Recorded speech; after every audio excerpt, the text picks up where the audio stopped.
Okay guys, hey, welcome to another edition of Cultivating Creation. I'm your host, Evan Akins. Hey, we've taken a break from posting for a little while. I've been in the middle of deer season and hard at it deer hunting, but wanted to post this video today and kind of pick up where we left off with describing what we're doing on Castleberg Creek and our wildlife openings.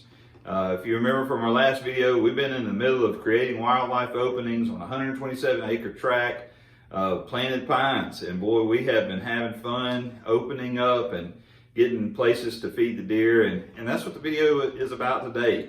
In the video today, we'll show the last step of preparation in opening up the second wildlife opening that we're calling Whiskey Ridge. If you've watched the videos before, this particular place had an old building, an old home place, something like that on it before.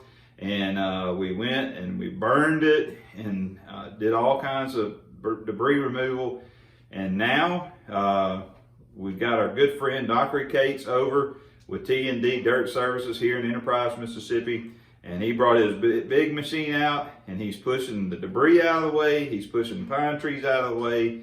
And he's getting the last steps of preparation for this second, but the final preparations on the second and final wildlife opening we're calling Whiskey Ridge. So check these two videos out. It's before, what it looked like before, and you'll see the remnants of the building, and you'll see a whole bunch of small pine trees everywhere.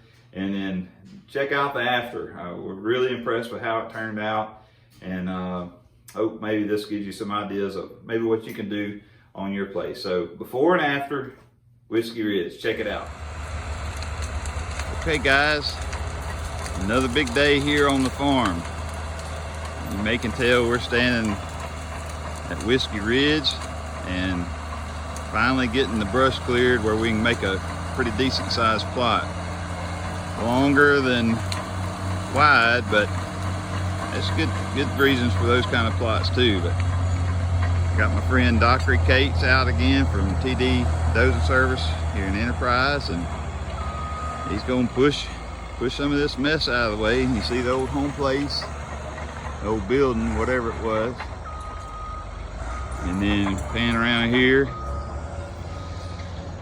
you can see our deer stand already in place. We're facing west now, but we turn around here, light will be looking, and we'll be facing east. So this is the before, and we'll try to get a video of after. Well, okay guys, here's the after. And I will say, of all the plots we've cleared this year, this one has been the best, the easiest. I don't know how you'd say it, but see the stand, and it's about 100 yards or so to that young magnolia tree we're looking at. And there's what's left of the old house place. Those trees would have been in front or around the house, but you see, other than that, no real stumps, maybe one or two there, but surprisingly clean. And we think we're looking down the old roadbed that came into the house. That'd be probably right in here. I would say it was a pretty good idea to put a plot on top of this hill and old roadbed, not a whole lot of stumps, pretty easy pushing. And as I'm making this video right now, I've got a northeast wind that's blowing right in my face. So I tell you, I'm excited. I think we're going to be pretty good with this spot. So we'll see, get it limed and get it planted. And we'll be sitting here this fall, come a good northeast wind.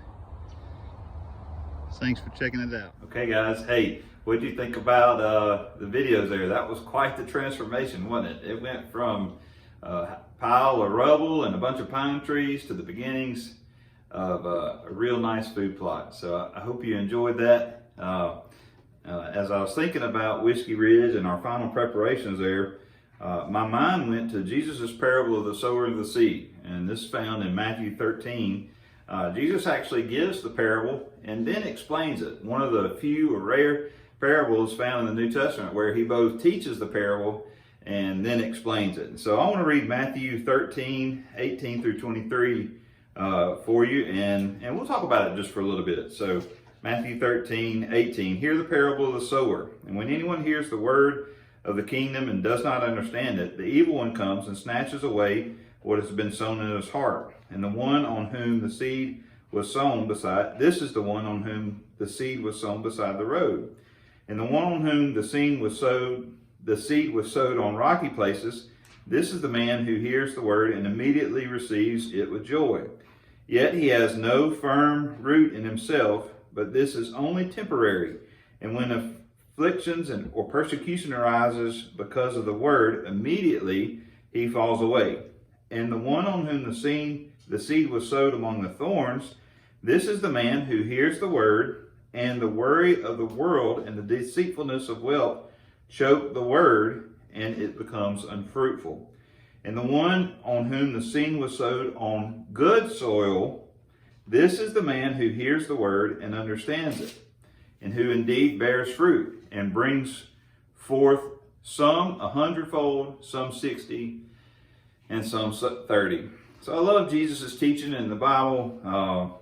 He always teaches in parables, and frequently he uses these agricultural analogies. And in this case, we see a parable about a sower and seed. Now, in the parable, the man could have gone out and sown the seed without any preparation, and maybe he finds good soil, maybe he doesn't.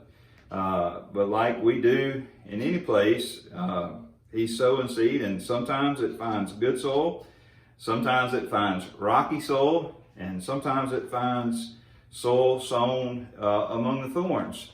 And of course, Jesus explains that, and he says, hey, this is what the soil is, the rocky soil, this is the thorny soil, and this is the good soil. And you see that difference in people. In the same way as we're sowing seed or preparing a food plot, we could just go out there on top of that ridge, not having cleared any pine trees, not having cleared any thorns, any briars, not having cleared any stumps, not done anything, and we could have sown seed.